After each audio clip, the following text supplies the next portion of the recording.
पवित्र हुए से जना जिन्नी हत्या वो पवित्र है, वो सुच्चा है जेड़ा उस परमात्मा के नाम को आराधदा है, उसके नाम को जपदा।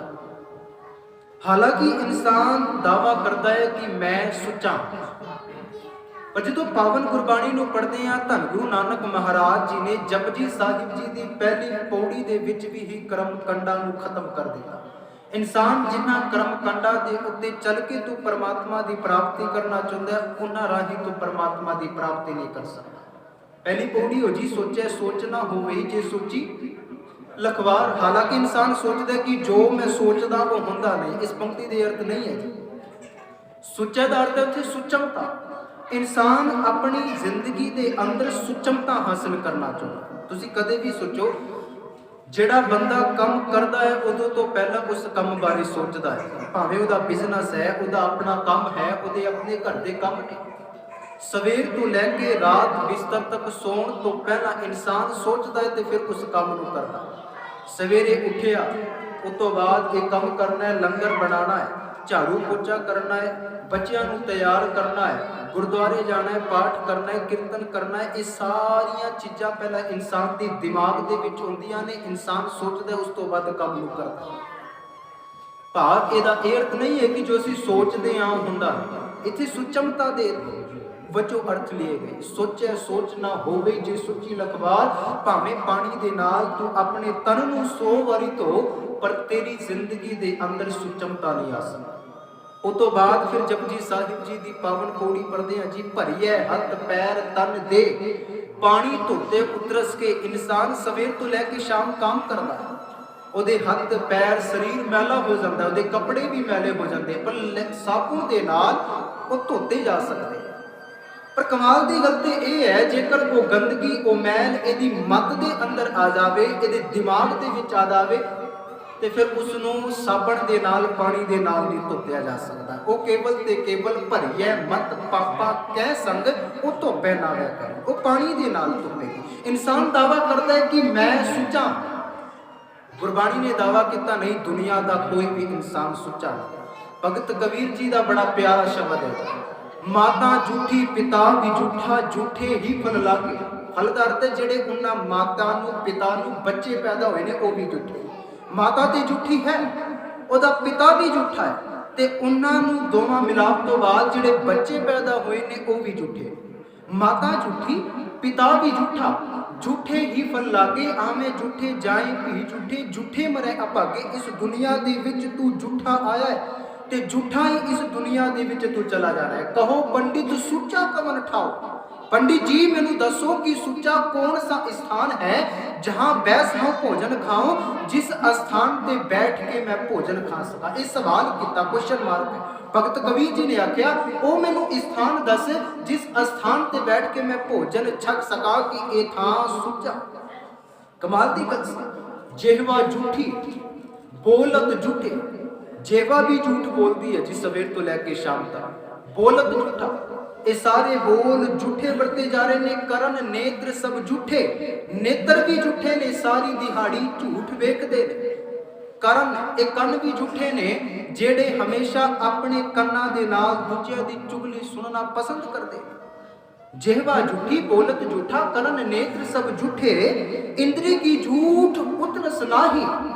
ये जिहड़ी इंद्रियां दी झूठ, ज्ञान इंद्रिय ते कर्म इंद्रिय तेरे शरीर के विच ने, ये भी सवेर तो लैके शाम तक झूठ कमाते। अग्नि भी झूठी। कमाल की पंक्ति है। जिस अग्नि नूं देवता मनिया जाता है इस समाज के अंदर, जिस दे नाल लंगर पकाया जाता है, कहते कि लंगर सुच्चा है। आएगी अगली पंक्ति, कह लगे अग्नि भी झूठी, जिस अग दे नाल तू लंगर पका रहे है वो भी झूठी है। पानी झूठा। कमाल की गल है। जिस पानी के नाल असी हथ सुच्चे करके दरबार दे विच आउंदे हां, इशनान करते हैं, वो पानी भी झूठा। ये मैं नहीं कह रहा जी, ये धन गुरु नानक साहिब जी तो मैं पहला भगत कबीर जी होए ने, उन्हां दा पावन शब्द है।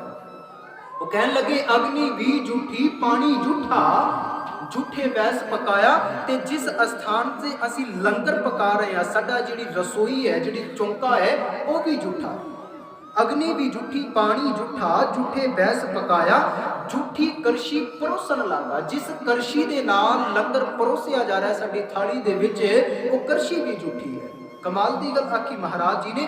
गोबर झूठा, समाज दे अंदर गोबर फेर के उस चौंके नूं सुच्चा किया जाता है, पर हजूर जी कहते नहीं, गोबर झूठा, चौंका झूठा। गोबर भी झूठा है, चौंका भी झूठा है। झूठी दीनी कारा कह कबीर, तेई नर सुचे सच्ची परी विचारा। इस दुनिया दे विच केवल ते केवल वो सुचा है जेड़ा पातशाह जी दे हुक्म नूं अपनी जिंदगी दे अंदर माने, नहीं ते सब झूठे। सोचा सोच ना होवे, जे सुची लखवा इंसान पानी दे नाल तो अपने शरीर ते लगी हुई गंदगी धो सकता है, पर जेकर तू दावा करदा मैं सुचा, ये नहीं। ये दुनिया तीरथ ते इशनान करन वास्ते बाहर जाती है, पर हजूर ने आखे कि मैनू बाहरले तीर्थां की लोड़ नहीं है। तीरथ नहावन जाऊं, तीरथ नाम है, तीरथ शब्द विचार अंतर ज्ञान है।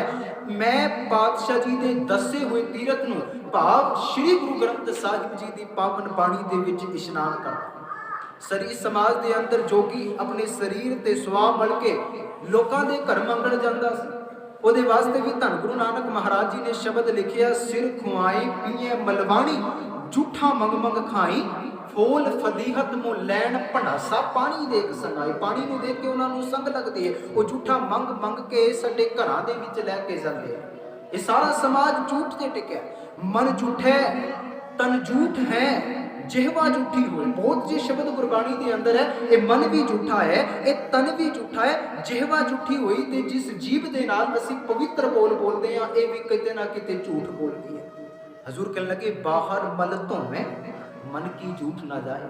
बाहरले शरीर नूं ते तन तो पानी दे नाल धोवे, पर मन की झूठ ना जाए। जिहड़ी मन दे अंदर तेरी झूठ टिकी है, वो झूठ नूं तू पानी दे नाल नहीं गायब कर सकदा। धोतियां झूठ ना उतरे, जे सो धोवा। किन्ने शब्द गुरबाणी दे विच है, उजल के हथ चिलक ना घोटी मकालटी मस, धोतियां झूठ ना उतरे, जे सो धोवा तिस।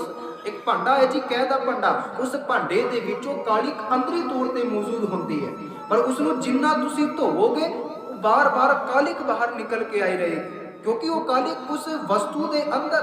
ते जदों उसनूं धुप दे विच रखदे हैं, बड़ी लिशकदी है, बड़ी चमकदी है।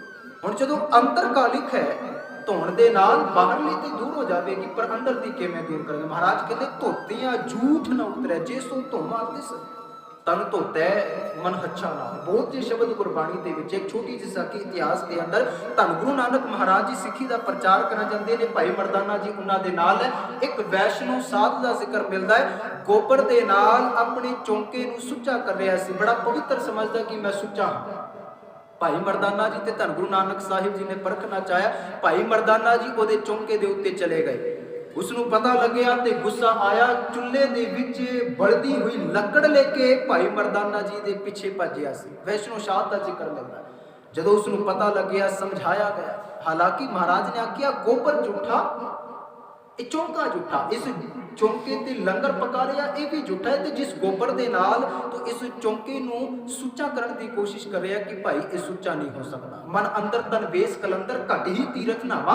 लोग बाहर जाते ने इशनान करने वास्ते, पर मैं हुण पातशाह जी के दसे हुए रास्ते ते चल के घट घट दर हिरदे दे अंदर ही इशनान करना, क्योंकि महाराज जी ने आख्या, पवित्र होए से जना जिन्नी हरते आए। बस वही सुच्चा है जेड़ा अपने आप नूं गुरु दे हवाले करके गुरबाणी नूं अपनी जिंदगी दे अंदर वसा के पातशाह जी दे दसे हुए मार्ग ते चल के उस रास्ते नूं अपनी जिंदगी दे अंदर नपला।